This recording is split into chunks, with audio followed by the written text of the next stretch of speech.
Hello दोस्तों, मैं Sunil Sutar, junior account assistant Indian railway, आप सभी का अपने यूट्यूब चैनल एसएस क्लासेस पे स्वागत करता हूं। तो दोस्तों, आज अपनी 1 फरवरी 2021 की फर्स्ट शिफ्ट का एग्जाम करेंगे दोस्तों। इससे पहले दोस्तों 31 जनवरी तक के 31 जनवरी 2021 तक की जितनी भी शिफ्ट में एग्जाम हुए हैं उन सभी को अपने कर लिया है। इनकी दोस्तों एनटीपीसी के नाम से प्लेलिस्ट बनी हुई है सीवीटी 1 की। इसके आपने 31 जनवरी तक के जितने भी टेस्ट थे वो कर लिए। अगर आपने टेस्ट नहीं लगाए हैं तो इस प्लेलिस्ट में जाके आप टेस्ट लगा सकते हैं दोस्तों। आपको तैयारी में अच्छी निखार आएगी, अच्छा फायदा भी मिलेगा। इसका बहुत सारे क्वेश्चन होते हैं जो प्रीवियस ईयर क्वेश्चन लगाने से फायदा मिलता है। ओके, इसके अलावा दोस्तों एएलपी के सीवीटी 1 सीवीटी 2 दोनों की क्लासेस करवा दी है, उनकी अलग अलग प्लेलिस्ट बनी हुई है। अगर आपने टेस्ट लगाने हैं तो वहां से लगा सकते हैं। और एएलपी के मॉक टेस्ट भी मैंने करवा रखे हैं। अगर आपका पेपर है तो अच्छे तरीके से वहां से मॉक टेस्ट लगाइए। 14 मॉक टेस्ट करवाए हैं लगभग, तो उनको लगाइए, अच्छी आपकी तैयारी होगी। और अब फाइनल आपके एग्जाम के नजदीक मैंने टॉपिक वाइज एक सीरीज शुरू की है दोस्तों, जिसके अंदर अपने 5 टॉपिक कर लिए हैं दोस्तों। कौन कौन से 5 टॉपिक इसके अंदर कर लिए, इसकी प्लेलिस्ट बनी हुई है दोस्तों। इसमें से ये टॉपिक वाइज सीरीज जरूर लगाना दोस्तों। जो प्रीवियस ईयर क्वेश्चन आए हुए हैं उनको मैंने टॉपिक वाइज कवर करने की कोशिश की है, ताकि आपको पता रहे कि इस टॉपिक में से कौन से क्वेश्चन कितने आ रहे हैं, कैसे कहां से क्वेश्चन पूछा जा रहा है। ठीक है ना। तो मोस्ट इंपॉर्टेंट ये सीरीज आपके लिए साबित होगी दोस्तों, जो भी एग्जाम की तैयारी कर रहे हैं। ओके, चलिए अब अपनी क्लास को स्टार्ट करते हैं। अगर आप चैनल पे नए हो तो चैनल को सब्सक्राइब जरूर कर लें दोस्तों, और बेल आइकन पे क्लिक कर लें, जिससे आपको वीडियो की नोटिफिकेशन समय पर मिलती रहे। तो अब अपने दोस्तों चलते हैं फर्स्ट क्वेश्चन की ओर।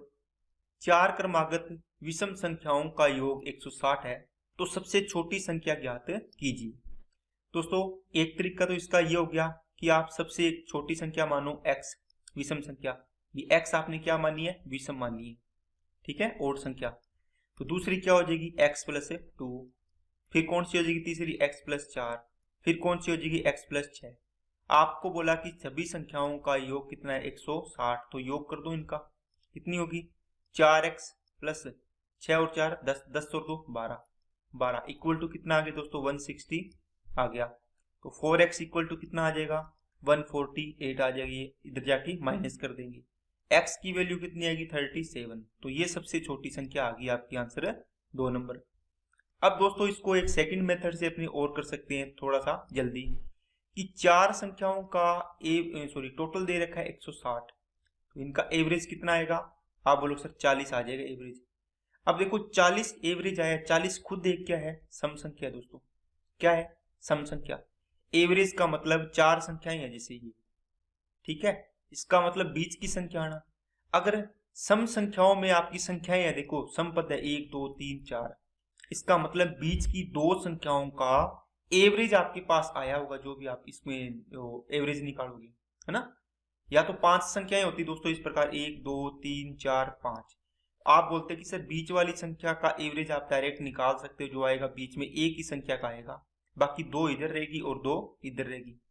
अब इसमें देखो बीच की संख्या तो आएगी नहीं इस प्रकार, ठीक है ना, इसलिए बीच की 2 संख्या लेनी पड़ेगी। इधर भी एक संख्या बचेगी, फिर इधर भी एक बचेगी।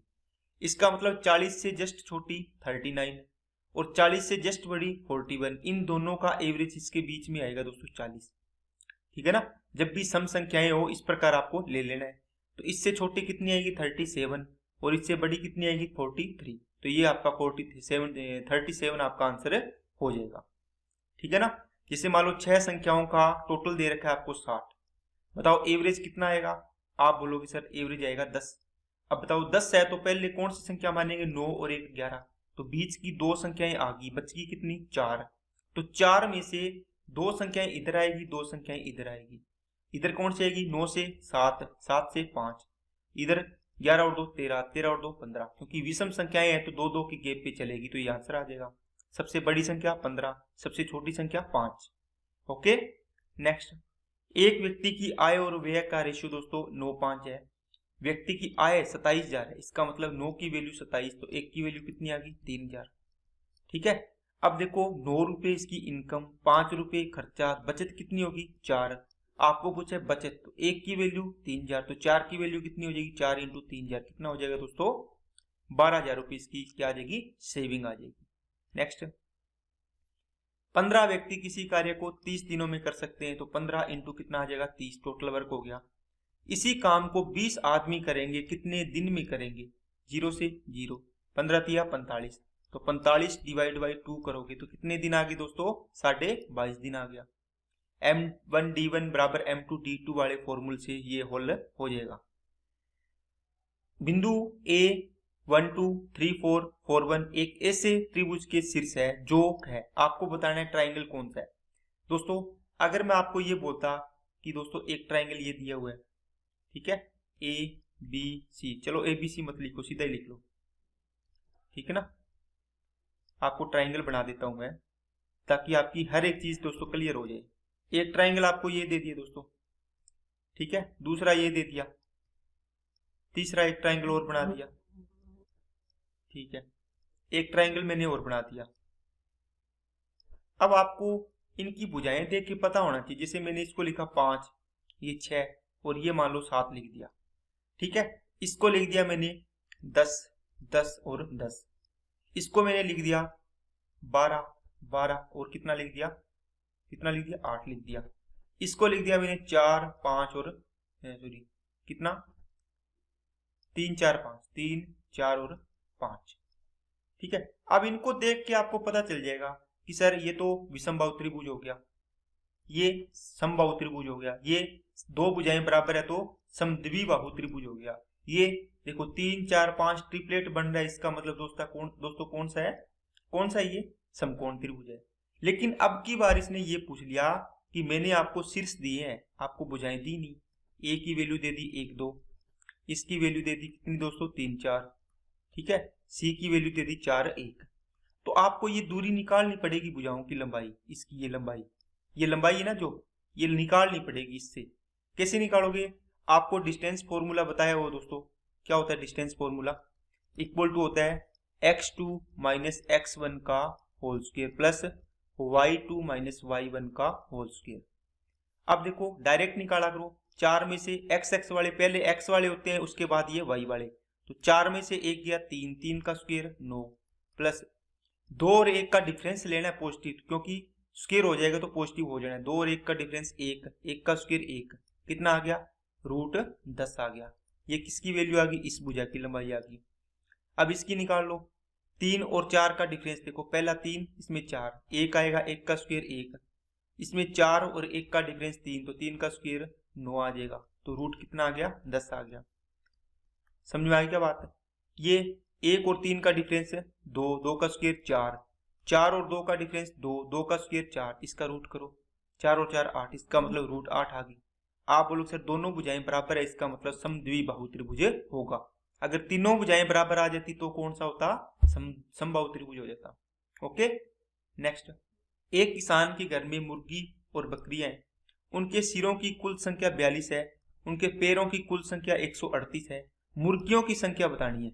देखो इसके अंदर दोस्तों एक तो आप 2 तरीके लगा सकते हो। देखो पहला तरीका है कि आपके पास गोट है, दूसरा क्या है मुर्गी है, ठीक है, क्या लिखते हैं इसको, हैन लिखते हैं। इसके 4 पैर होते हैं, इसके 2 पैर होते हैं। अब इसके 4 पैर है, इसके 2 है ना, आप इसको भी 2 2 में बांट लो, इसके 2 + 2 कर लो, इसमें तो 2 है ही। आप बोलोगे अगर 42 के 42 जानवर है, अगर सारे के सारे जानवर 2 2 पैर वाले हैं, ये भी 2 ये भी 2, तो कितने पैर हो जाएंगे टोटल, 42 × 2, आप बोलो सर 84 हो जाएंगे। लेकिन आपको क्वेश्चन में कितना दिया, 138 दिया, तो बाकी पैर बच गए 4, कितना 54 पैर, कितने पैर बच गए दोस्तों 54। अब ये कौन से पैर है, आप बोलो सर ये दोनों तो अपने ले लिया, इसके भी 2 पैर होते, इसकी भी 2 होते तो ले लिए, बच गया कौन, ये 2 वाला, किसका, बकरी के। इसका मतलब बकरी के, गोट के 2 पैर बराबर है, मतलब गोट के 2 पैर प्रत्येक बकरी के है, बच गए तो कितना हो गया 54 के बराबर हो गए, तो गोट कितनी आ गई 27। टोटल 42 है, इसमें से 27 वो है, तो 15 क्या बच गई, मुर्गियां बच गई। बात समझ आई क्या। दूसरा तरीका इसके अंदर दोस्तों क्या लगा सकते हो, देखो 4 पैर वाले जानवर है और 2 पैर वाले जानवर है, आप इसके अंदर एलिगेशन लगा दो। कैसे, अगर 42 जानवर के सिर है टोटल, तो एक जानवर के 4 पैर वाले जानवर है तो उसके कितने पैर हो जाएंगे टोटल? 42 चौके 168 हो जाएंगे। और 2 पैर वाले जानवर है तो अगर सारे के सारे 2 पैर वाले होते तो 42 दूना 84 हो जाते। ये पैर से अपने लगा रहे हैं, पैरों से, ठीक है ना, टोटल पैर बना रहे हैं। क्यों? क्योंकि क्वेश्चन में अपने को टोटल पैर दिए 138, इसमें एलिगेशन लगा दो बस। ये कितना आ जाएगा? 30 बचेगा क्या? और ये कितना बचेगा? 38 और 16 54, 38 और 16 54 मतलब 54। इसमें रेशियो निकालो 27 और ये कितना आ गया 15। 27 और 15 का टोटल कितना हो गया? 42। इसके बराबर ही आ रहा है देखो, इसका मतलब ये 27 हो गई और ये 15 हो गई। नेक्स्ट, ये दोस्तों 50वां पद ज्ञात करना है। एक फॉर्मूला होता है टी एन बराबर a plus n minus 1 into d होता है। आप इसमें वैल्यू पुट करो, ए की वैल्यू 3, एन की वैल्यू 50, 50 में से 1 माइनस करना है, कितना आ जाएगा? 49 आ जाएगा। इंटू डी, डी देखो कितना कितने का गैप है? 5। इसको सोल्व करोगे आपका आंसर आ जाएगा। एक तरीका आप ये लगा सकते हो दोस्तों, आप देख सकते हो आपके पास पहला पद है 3। आप देखो 3 के बाद मेरे को कितने और पद चाहिए? कौन सा पद चाहिए आपको? 50 पद चाहिए। इसका मतलब एक आपने लिख दिया तो एक में से कितने पद बच गए? 49 पद इसके अंदर और ऐड कर देंगे तो ये 50th पद आ जाएगा, है ना। इसका मतलब दोस्तों 3 में मैं क्या ऐड करूं? एक पद के 2 पदों के बीच में अंतर कितना है? 5। और कितने पद और चाहिए मेरे को? 49 इंटू 5 कर दूंगा तो ये आ जाएगा मेरे पास आंसर। तो 248 आपका आंसर आ जाएगा, ठीक है। आप इसी फॉर्मूले को लैंग्वेज के अंदर भी इसको हल कर सकते हो जल्दी, आपको फॉर्मूला ना लिखना पड़े। जैसे मान लो आपको लिख दिया दोस्तों 5, है ना, 8, 11, 14, इस प्रकार आपको बोल दिया 89 पद बताओ, 89 पद बताओ। तो आप क्या करोगे दोस्तों? आप करोगे सर पहला पद कितना है? 5 प्लस कितने कितने का गैप है? 3 का, इंटू 3 के गैप से कितने पद तक जाना है? एक पद तो आपने लिख दिया 5 पहला, है ना। उन्हें 89 पद चाहिए तो इसका मतलब इसके 5 के आगे कितने पद बच गए? 88 पद बच गए। एक पद तो लिख दिया आपने 88, बस इनको गुणा कर वो 5 ऐड कर दो, आपका आंसर आ जाएगा। नेक्स्ट, एक व्यापारी ने क्रय मूल्य के बराबर लाभ प्रतिशत पर अपना माल 171 रुपए में बेच दिया, क्रय मूल्य ज्ञात कीजिए। देखो दोस्तों ये सवाल आप ऑप्शन से करना चाहिए। अब देखो कैसे करोगे? ये बोल रहा है कि जितना सीपी है उतना ही मेरा लाभ परसेंट है। इसका मतलब आपने पहला ऑप्शन उठाया, अगर आपका क्रय मूल्य है 90 रुपये तो आपका लाभ परसेंट कितना है? 90%। क्रय मूल्य 90 रुपये तो लाभ कितना? 90%। तो आप अगर विक्रय मूल्य निकालोगे तो कितना करोगे? 190/100 करोगे ना। अरे आपके पास मान लो 200 रुपये आपका क्रय मूल्य है और आपको बोल दिया गया कि 20% प्रॉफिट है। प्रॉफिट कितना है? 20%। एसपी कैसे निकालोगे? आप बोलोगे सर 200 का 120% करेंगे, 120/100 करेंगे ना, 100 में ऐड करते हो इसको। ये देखो 90 रुपये क्रय मूल्य है, 90% ही प्रॉफिट, ये कह रहा है कि लाभ और ये दोनों बराबर है तो 190/100। इसको सोल्व करोगे तो 19 में 171 आंसर आ जाएगा, ठीक है। इस प्रकार के सवाल को आपको बाई ऑप्शन ही करना है दोस्तों। जैसे 70 का कितना करते? 170/100, लेकिन देखो 0 0 कट गया, लेकिन 17 7 119 या था, 171 आना चाहिए विक्रय मूल्य, तो ये आंसर नहीं होगा। 98 का कितना करते? 198/100 आता, 100 में ऐड करते। इसमें देखो ये पॉइंट्स में जाएगा तो ये वैसे आंसर नहीं होगा, ये देखो पूर्णांक संख्या आई हुई है, ठीक है ना। नेक्स्ट, 36 लड़कों और उनके प्रोफेसर की आयु 18 वर्ष है। एवरेज आयु, यदि प्रोफेसर को छोड़ दिया जाए तो औसत आयु 17 वर्ष हो जाता है। प्रोफेसर की आयु ज्ञात कीजिए। देखो 36 और 37 की एवरेज कितनी है? 37 बंदों की 18 वर्ष, ठीक है। अब इसमें से एक आपका प्रोफेसर चला गया, इसके जाने से 36 बंदों की एवरेज कितनी रहेगी दोस्तों? 17 रहेगी। इसका मतलब है जो जाने वाला प्रोफेसर है इनका वो क्या है? 18 साल तो लेके ही गया होगा ये, और इसके अलावा क्या लेके गया होगा? देखो प्रत्येक 36 बंदे के पास से एक एक साल और ले गया, है ना। एक एक साल इनकी कम होगी, इसका मतलब वो एक एक साल ये प्रोफेसर ले गया साथ में अपने। तो 36 बंदों में एक एक कम हुई तो कितनी होगी? 36 है, इसका मतलब 36 ये ले गया, इधर से कम हुई तो ये ले गया, तो कितना हो जाएगा? 54 हो जाएगा। इसका मतलब प्रोफेसर की आयु कितनी थी? 54। बाकी आप इसको बेसिक से बनाना चाहे तो वैसे भी कर सकते हैं। नेक्स्ट, उस समचतुर्भुज का क्षेत्रफल ज्ञात कीजिए जिसके विकिरणों की लंबाइयां 10 और 8.2 सेंटीमीटर है। दोस्तों समचतुर्भुज का क्षेत्रफल होता है 1/2 इंटू विकर्णों का गुणा d1 into d2, 1/2 into d1 कितना है?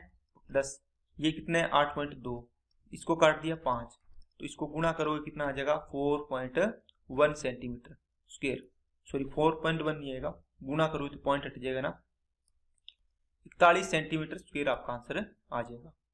नेक्स्ट, एक ट्राइंगल दिया है दोस्तों, इसके लिए आपको एक चीज समझनी चाहिए, इसके लिए ट्राइंगल बना ही लेते हैं अपने, इंपॉर्टेंट टाइप है। ये एक ट्राइंगल दिया है दोस्तों, इसके अंदर आपको बोला क्या कि ये ए पॉइंट मान लो, ये बी है और ये सी है। ये कहता है बी और सी का अर्धक, किसका, बी और सी का दोस्तों अर्धक आपको दिया हुआ है। तो बी का अर्धक का मतलब क्या होगा, बी का कोण समद्वि विभाजक और किसका, कोण सी का कोण समद्वि विभाजक, ये दोनों यहाँ पर मिलते हैं, इसको आप यहाँ सेट कर सकते हैं, ये दोनों यहाँ पे मिला दो। अब देखो ये यहाँ पे मिल गए, इस पॉइंट को इसने बोल दिया आई नाम दे दिया, देखो बी आई और सी आई, तो बी आई और सी आई, ए बी सी कोण ए बी, इस बी कोण का और इस सी कोण का क्या है अर्धक आपस में आई पर मिलते हैं, ठीक है, समद्विभाजक है, कोण समद्विभाजक, एंगल बाइसेक्टर। बी ए सी 45 है, ये 45 डिग्री है, ठीक है। एक बार मैं इसको थीटा लिख लेता हूं ताकि आपका कॉन्सेप्ट भी डिवाइज हो जाए।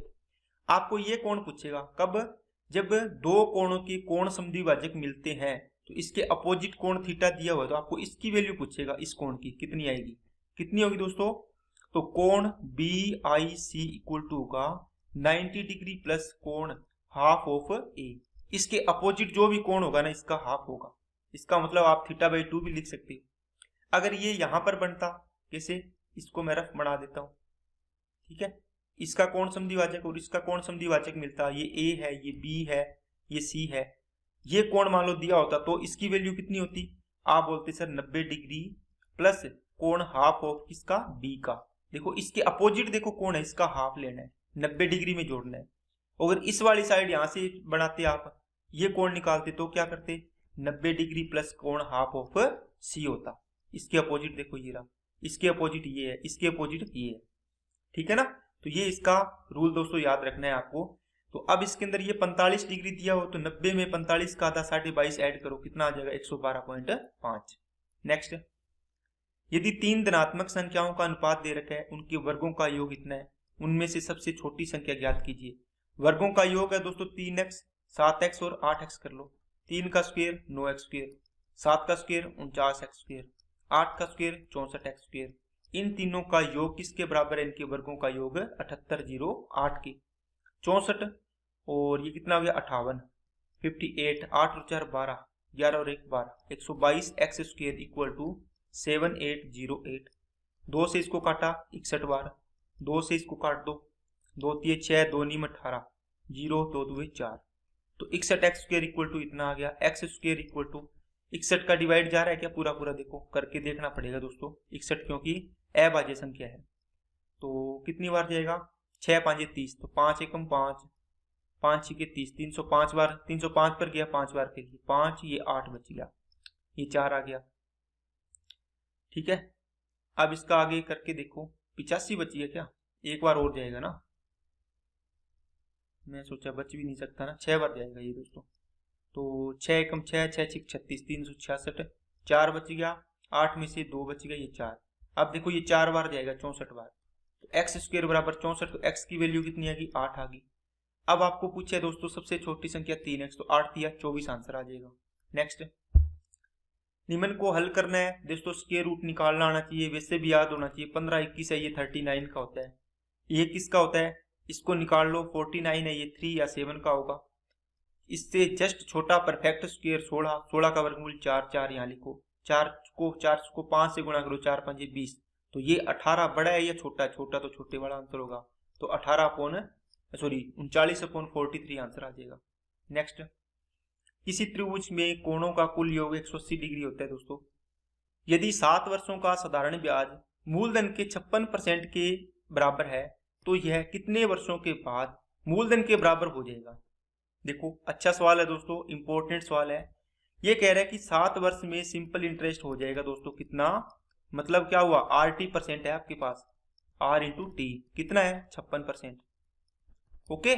और यहाँ से क्या निकल जाएगा, रेट निकल जाएगी, क्योंकि टी का मान 7 है, 7 इसके नीचे आएगा तो 8% आ गई रेट, मतलब 8% की दर से 7 साल में 56% हो गया ब्याज। ये कहता है कि मूलधन के बराबर लेके जाना है। मूलधन आपका 100% है, इसमें से आपने 56% ब्याज ले लिया है ना 7 साल में। ये कहता है कि 56 ले लिए, इसमें ना 100 के बराबर लेके जाना है, इसका मतलब 44% और चाहिए। कितना चाहिए? 44% सिंपल इंटरेस्ट चाहिए मेरे को, इतना चाहिए।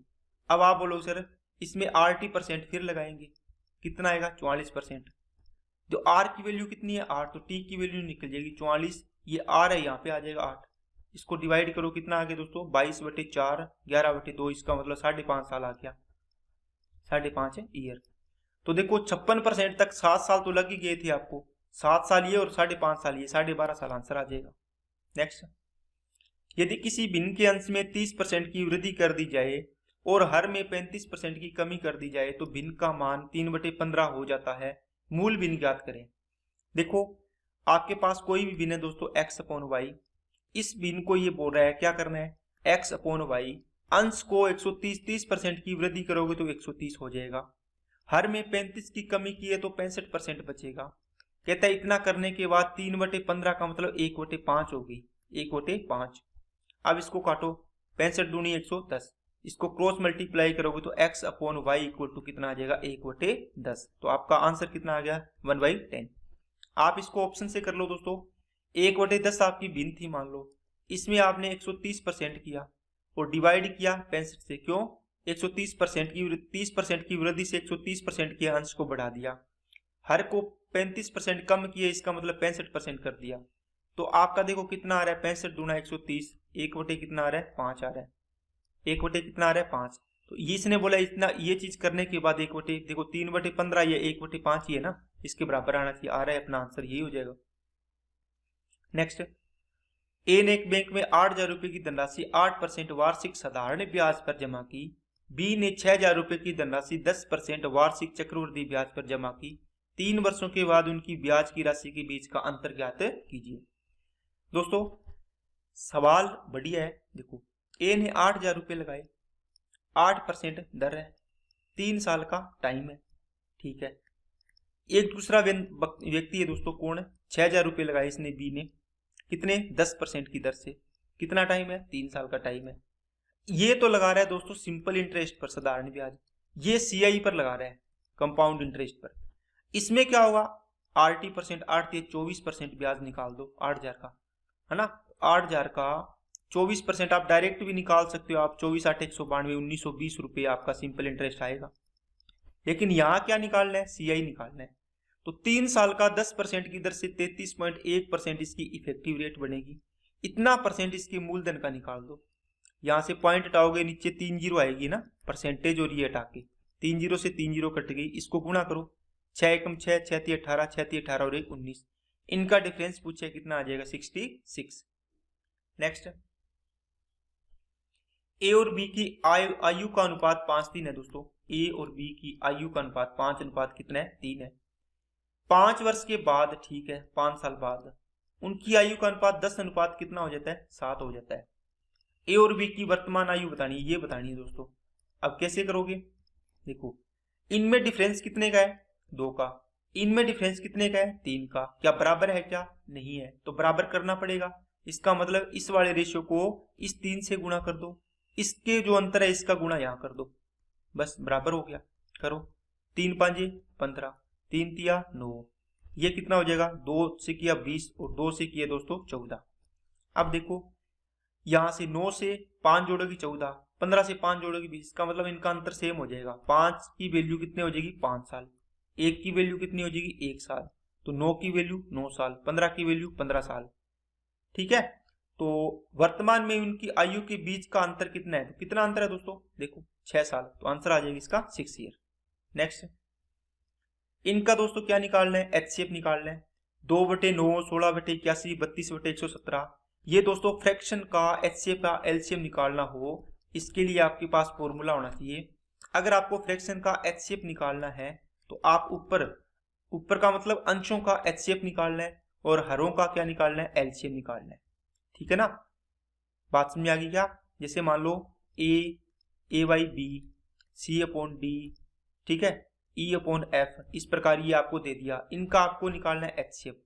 ऊपर क्या करोगे? HCF ऑफ किसका? A, C और E का, मतलब जो भी अंश है इनका HCF, और नीचे LCM निकालना है B, D और F का।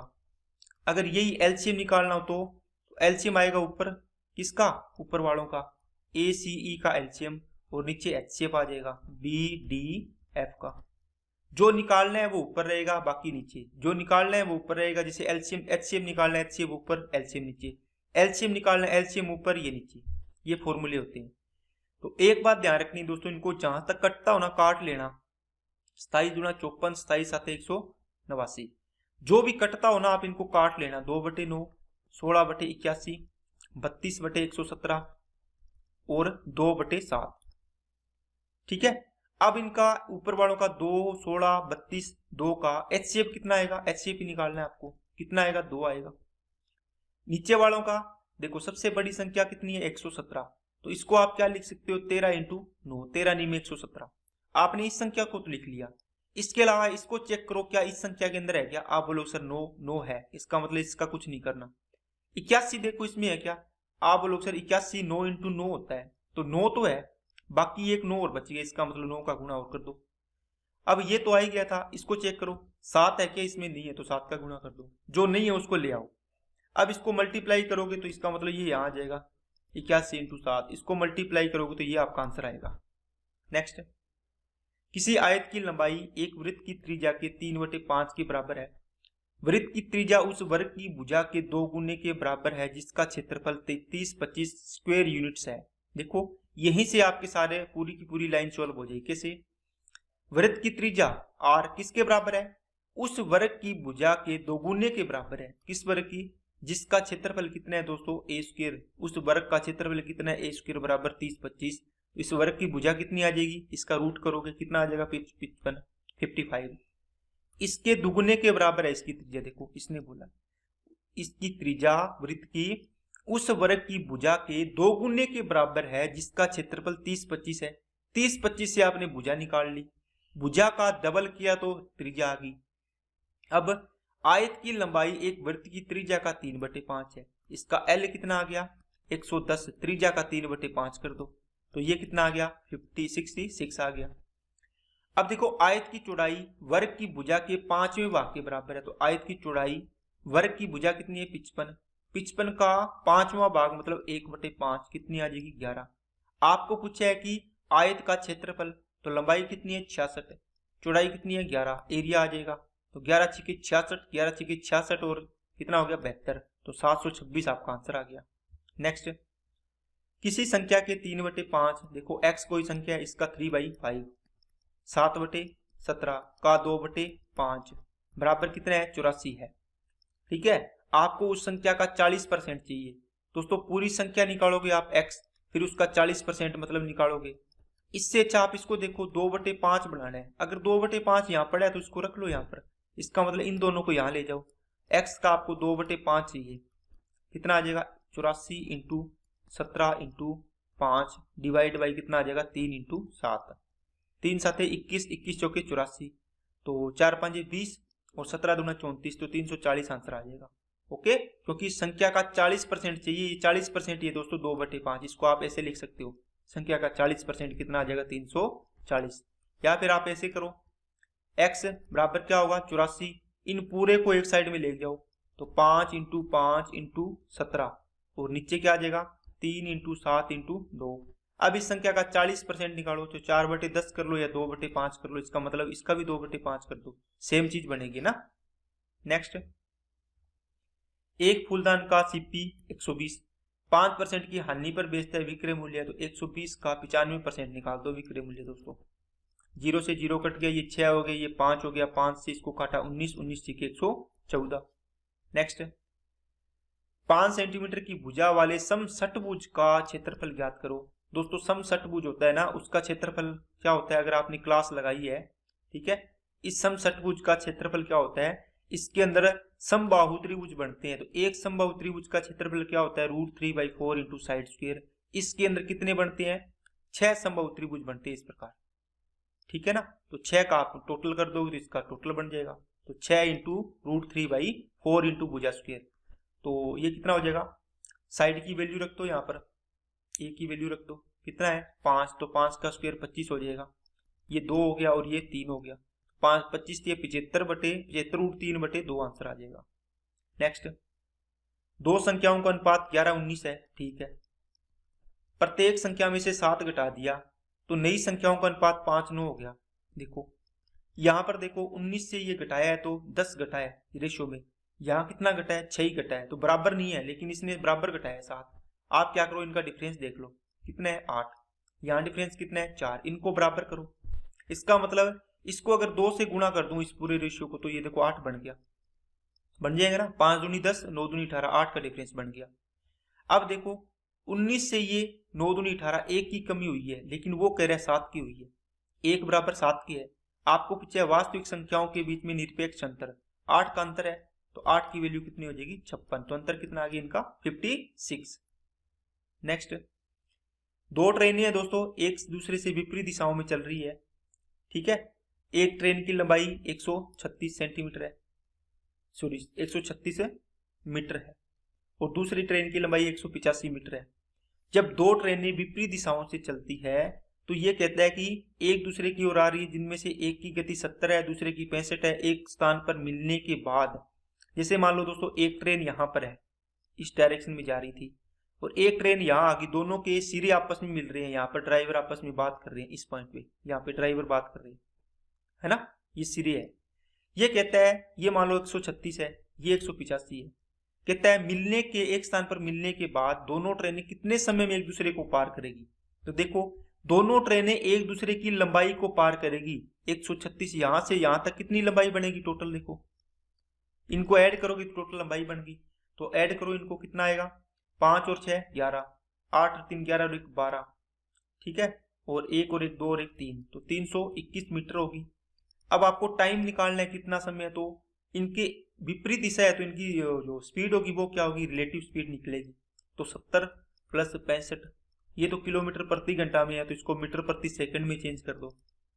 5 113, 5 बटे कितना आ जाएगा 18, 9 दूनी 18, 9 से इसको काटा 15, 15 5 75/2, ये 75/2 मीटर प्रति सेकंड आएगा, 2 ऊपर चला जाएगा, है ना। अब इसको काटना है दोस्तों, कितने से, पूरा पूरा तो जाएगा नहीं, 2 4 3 से जा रहा है क्या, 3 से काटोगे 25, 3 एकम 3 0 3 7 21, 107 दूना 214 आ जाएगा, डिवाइड बाई 25।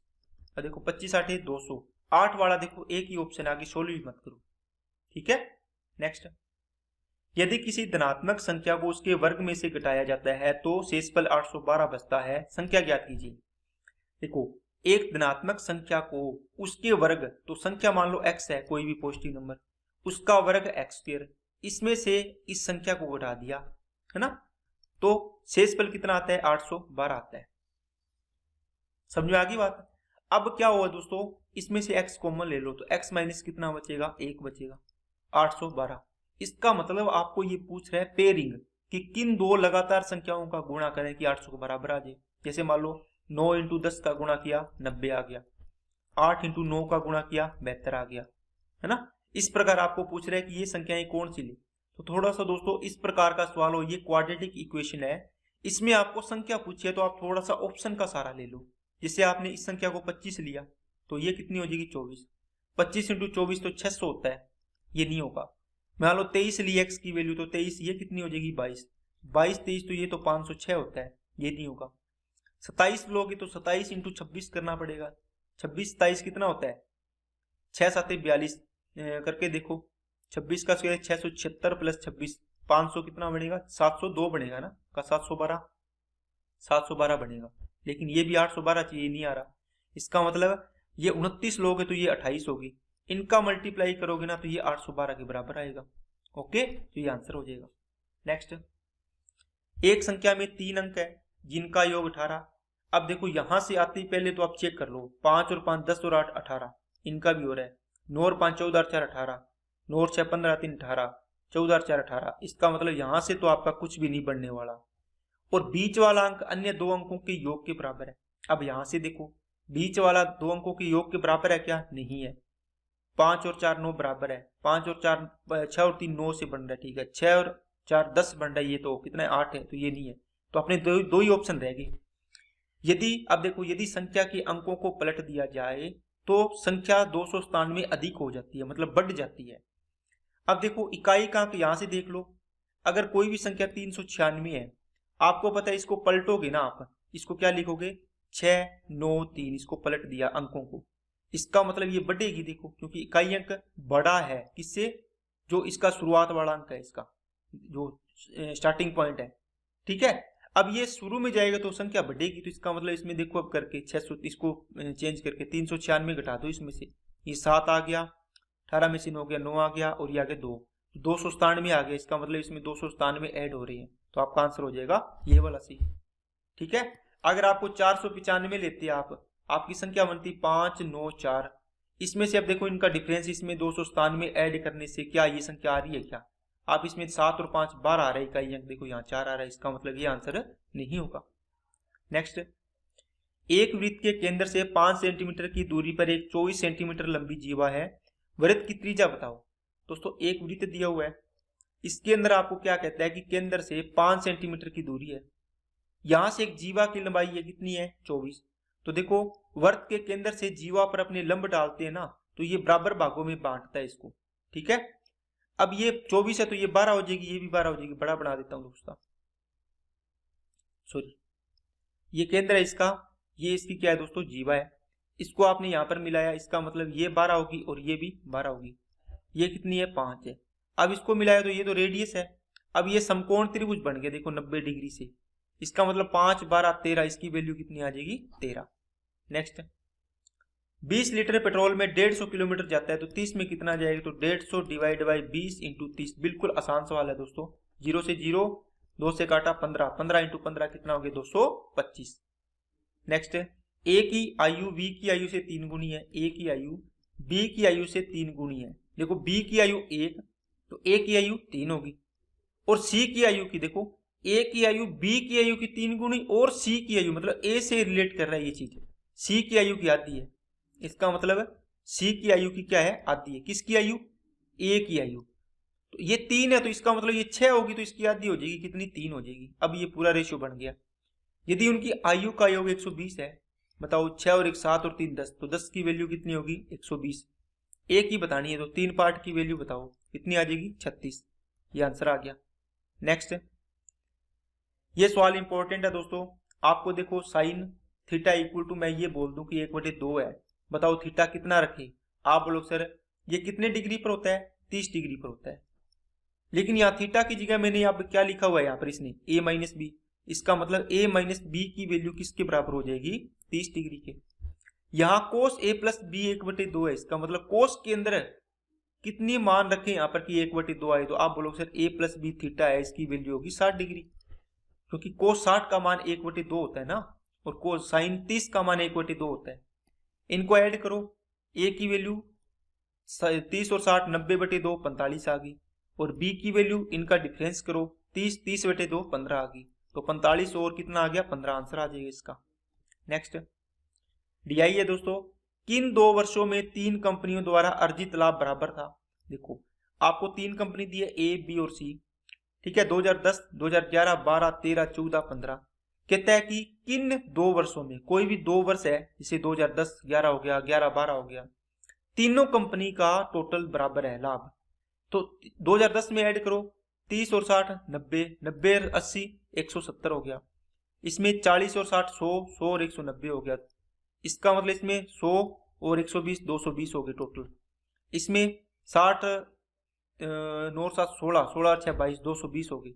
अब देखो ये इसमें और इसमें बराबर आ रहा है, तो ये कौन सा वर्ष है 2012 और ये 2013, तो 2012 और 13 के अंदर इनका लाभ बराबर आ गया, ऐसे आपको पता करना है।